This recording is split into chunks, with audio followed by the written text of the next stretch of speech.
नमस्कार दोस्तों, आप सभी का हमारे YouTube चैनल ट्रिक सबसे तेज में स्वागत है। दोस्तों, हम मैथ्स और रीजनिंग के वो क्वेश्चन लेकर के आते हैं जो परीक्षाओं में पूछे गए हैं या फिर आगे भी पूछे की संभावना है।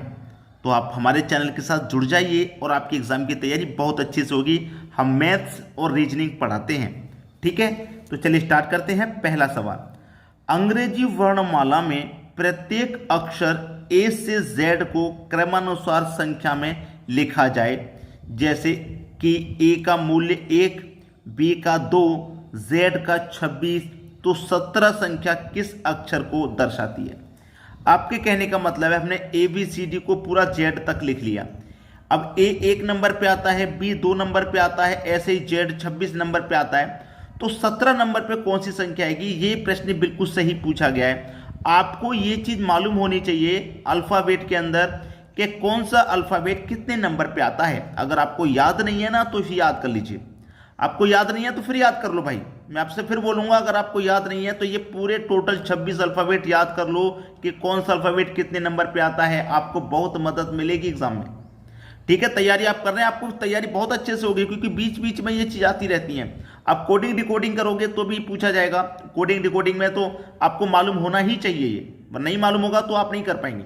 इसलिए मैं फिर कह रहा हूं कि ए से लेके जेड तक जितने भी अल्फाबेट होते हैं सबको नंबर से याद कर लो आप। अब उसने बोला है कि 17 पे, जैसे कि ए पे 1 नंबर पे आता है भाई, ए हमें मालूम है। बी आपका 2 नंबर पे आता है, सी आपका 3 नंबर पे आता है, डी आपका 4 नंबर पे आता है। ऐसे ही 17 नंबर पे क्या आता है, 17 नंबर पे क्या आता है उसने ये कहा। तो 17 नंबर पे हम आसानी से बता सकते हैं। देखिए ओ, ओ कितने नंबर पे आता है भाई, 15। ओ के बाद क्या आएगा पी, पी के बाद क्या आएगा क्यू। तो पी तो हो गया 16 नंबर पे, क्यू हो गया 17 नंबर पे। तो 17 नंबर पे भाई क्या आएगा, क्यू आएगा। ये याद करने का तरीके से मैंने आपको बताया है, याद करने के तरीके से, ठीक है।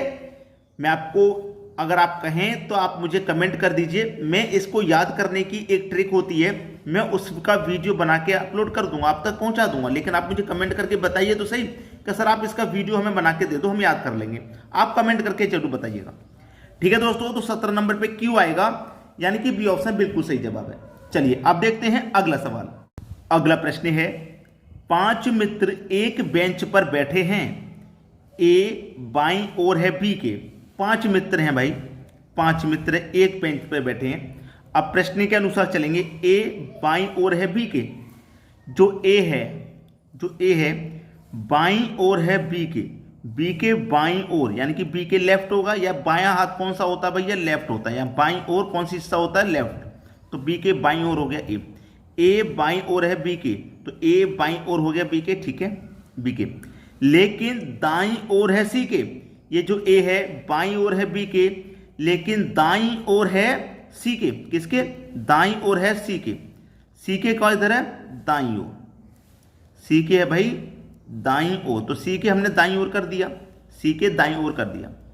सी के डी बी के बाईं ओर है, डी बी के दाईं ओर है। जो डी है वो बी के दाईं ओर है, तो हम बी के दाईं ओर कर देते हैं, दाईं ओर कर देते हैं, कर दिया, दाईं ओर है। लेकिन ई के बाईं ओर है, जो डी है वो बी के तो दाईं ओर है, लेकिन ई के बाईं ओर है। जो डी है बी के दाईं ओर और ई के बाईं ओर है, ई के बाईं ओर है। हमसे कितनी मित्र की बात की थी, 5। तो 1 2 3 4 5 मित्र हो गए। अब आपसे पूछ को क्या रहा है कि बेंच के दोनों छोर पर कौन कौन बैठा है। बेंच के दोनों छोर पर भाई, एक छोर पे तो सी है और एक छोर पे ई है, तो सी और ई ये दोनों बैठे हैं छोर पे। तो सी और ई यानी कि डी ऑप्शन बिल्कुल सही जवाब। समझ में आ गया सवाल। चलिए अब देखेंगे अगला क्वेश्चन। अगला सवाल है, दीपक अपने घर से उत्तर की ओर 25 किलोमीटर चला, फिर पश्चिम की ओर मुड़कर 15 किलोमीटर गया, फिर दक्षिण की ओर मुड़ा 10 किलोमीटर चला, अंत में पूरब को मुड़कर 15 किलोमीटर चला। वह अपने घर से किस दिशा में है। देखिए अब मैं आपको एक चीज बता देता हूं पहले ही। ये दिशा का ज्ञान अगर आपको नहीं है तो आप भूल जाएंगे, भटक जाएंगे, ठीक है। ये हो गया आपका पूर्व, ये हो गया आपका पश्चिम, ठीक है, पूर्व पश्चिम। ये हो गया आपका उत्तर और ये हो गया आपका दक्षिण, ठीक है। अब कोई भी क्वेश्चन हो वो आपने घर से चलने के लिए कहे या किसी निश्चित स्थान से चलने के लिए कहे या किसी बिंदु से चलने के लिए कहे, तो आप हमेशा यहां से चलाएंगे उसको, यहां से, ठीक है। मैं यहां से चलाता, ठीक है, ये पॉइंट मैंने यहां ले लिया। अब वो क्या कह रहा है कि उत्तर की ओर 25 किलोमीटर चला। उत्तर मेरा ये है, तो इस पॉइंट से मैं इधर चलूंगा, तो ये वाला पॉइंट मैंने ये मान लिया, तो मैं उत्तर की ओर चला, ये चल गया 25 किलोमीटर, ठीक है, चला। फिर पश्चिम की ओर मुड़कर 15 किलोमीटर चला। पश्चिम किधर है मेरा, ये रहा नीचे, यानी कि यहां चला, फिर पश्चिम की ओर यानी कि नीचे चलूंगा, पश्चिम की ओर चलूंगा यानी कि नीचे। कितना चला भाई, 15 किलोमीटर। फिर दक्षिण की ओर मुड़ा। दक्षिण किधर है, ये मैं पश्चिम की ओर चल रहा हूं ऐसे, अब दक्षिण की ओर चला तो दक्षिण की ओर ऐसे मुड़ेगा, तो दक्षिण की ओर मैं ऐसे मुड़ूंगा। दक्षिण की ओर मुड़ने के बाद में कितना चला, 10 किलोमीटर, तो 10 किलोमीटर चला दक्षिण की ओर। अंत में पूरब की ओर मुड़कर 15 किलोमीटर चला, पूरब की ओर, यानी कि पूरब किधर है भाई, पूरब ऊपर है, और कितना चला, 15 किलोमीटर। पूरब किधर है, 15 किलोमीटर चला, ये रहा 15 किलोमीटर, ठीक है। पूरब की ओर चल के 15 किलोमीटर चला। अभी इधर चला है ना, तो लास्ट में स्थान इसका मुंह इधर रहेगा।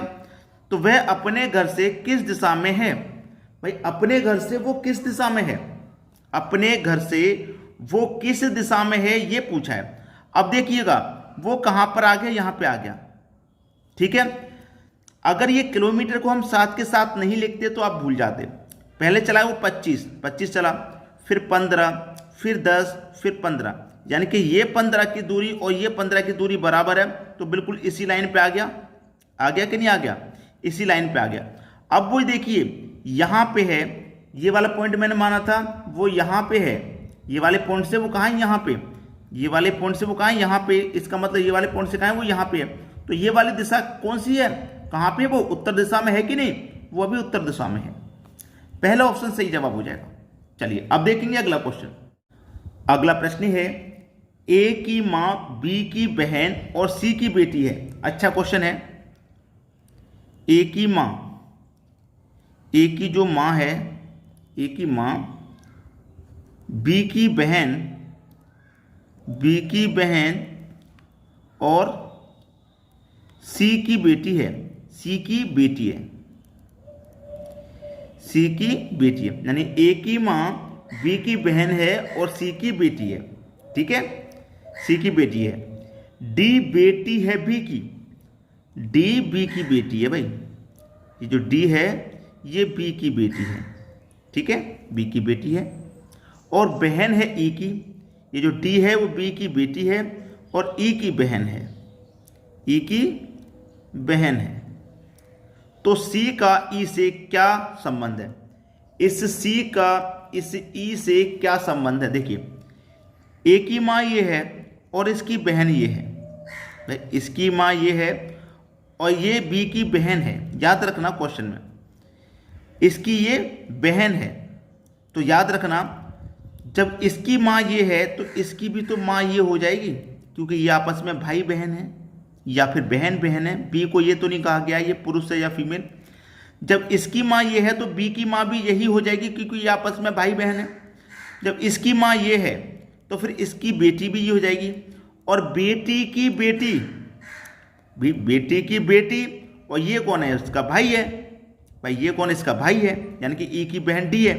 तो देखिएगा इसकी माँ ये है तो ई की भी माँ ये हो जाएगी, और ये माँ की माँ है तो कौन हो जाएगी, नाना या नानी। अब इसके बारे में तो क्लियर नहीं कहा गया ये फीमेल है या मेल है, तो नाना होगा या फिर नानी होगी, क्योंकि भाई जब ये इसकी माँ है तो इसकी भी माँ होगी। अब ये दोनों इसके बच्चे हैं, तो यानी कि डी की माँ है, ई की भी माँ है, और माँ की माँ कौन लगेगी, नानी या नाना। तो डी ऑप्शन आपका बिल्कुल सही जवाब हो गया। क्लियर है सभी को। चलिए अब देखेंगे अगला प्रश्न। अगला प्रश्न है, प्रश्न को आप देखेंगे तो आपको अलग अलग 3 सर्कल दिखाई देंगे, और यहाँ बीच में भी कोई संख्या है, यहाँ पे भी बीच में कोई संख्या है, लेकिन यहाँ कोई संख्या नहीं है। एक्स का मान हमें फाइंड करना है, यहाँ बीच में कौन सी संख्या आपकी आएगी, ठीक है, हमें वही फाइंड करना है। अब देखिए मैं यहाँ पर थोड़ा सा ध्यान लगा करके देखूंगा तो मुझे कुछ ना कुछ रिलेशन तो नजर आना ही का। रिलेशन अगर नजर आता तभी क्वेश्चन सॉल्व होता, वरना नहीं होगा। रिलेशन का मतलब है कि बीच में 6 5 4 3 है और बाहर भी मेरे पास बहुत संख्या है, यानी कि 1 2 3 4 5 6 7 8 तक संख्या है। लेकिन 8 तक संख्या होने के बाद भी मेरे यहाँ बीच में 8 नहीं है, 7 भी नहीं है, ना ही 7 है और ना ही 8 है क्या? बिल्कुल भी नहीं है। 7 और 8 बीच में इसमें भी नहीं है। यहाँ पे भी मेरे पास 1 2 3 4 5 6 7 8 तक है, लेकिन 7 और 8 इसमें भी नहीं है। तो इसका मतलब 7 और 8 इसमें भी नहीं आएगा। ये बात तो कंफर्म होगी, 7 और 8 इसमें भी नहीं आएगा। दूसरी बात, यहां जब मैं देखूंगा तो मुझे क्या नजर आ रहा है? 6 5 4 3, 6 5 4 3, मतलब 6 से 1 कम 5 हो गया, 5 से 1 कम 4 हो गया, 4 से 1 कम 3 हो गया। अब यहां क्या है? 3 4 5 6, वही शब्द है लेकिन पलट के। यहाँ 6 5 4 3 था, यहाँ 3 4 5 6 है। भाई देखिए, अगर मैं यहाँ से उल्टा स्टार्ट करूंगा तो 3 4 5 6, सीधा स्टार्ट करूंगा तो 3 4 5 6 हो जाएगा कि नहीं हो जाएगा? तो आगे भी वही आएगा, आगे भी बिल्कुल वही आना है। ठीक है, लगातार संख्या है, 3 4 5 6 लगातार है, 6 5 4 3 ये भी लगातार है, लेकिन ये घटते हुए क्रम में नीचे की तरफ। 3 के बाद 4 आना चाहिए, ये नहीं होगा। 5 के बाद 6 आना चाहिए, या फिर 5 के बाद 4 आना चाहिए, तो ये भी नहीं होगा। 6 5 4 3 ये हो जाएगा, 5 6 3 4 ये भी नहीं होगा। तो 6 5 4 3 ये वाला हो जाएगा, 6 5 4 3 3 4 5 लगातार वाला, तो ये वाला हो जाएगा 6 5 4 3। ये बिल्कुल सही जवाब हो गया, सी ऑप्शन। तो दोस्तों, वीडियो आपको जरूर पसंद आया होगा तो लाइक किए बिना ना जाएं और शेयर कर दिया करें, ताकि सभी बच्चों को हेल्प मिले। घर पे बैठ के तैयारी कर रहे हैं, पैसे नहीं है उनके पास, कोचिंग नहीं जा पा रहे, तो ऐसे बच्चों तक जरूर वीडियो को शेयर कर दिया करें। ठीक है दोस्तों, धन्यवाद।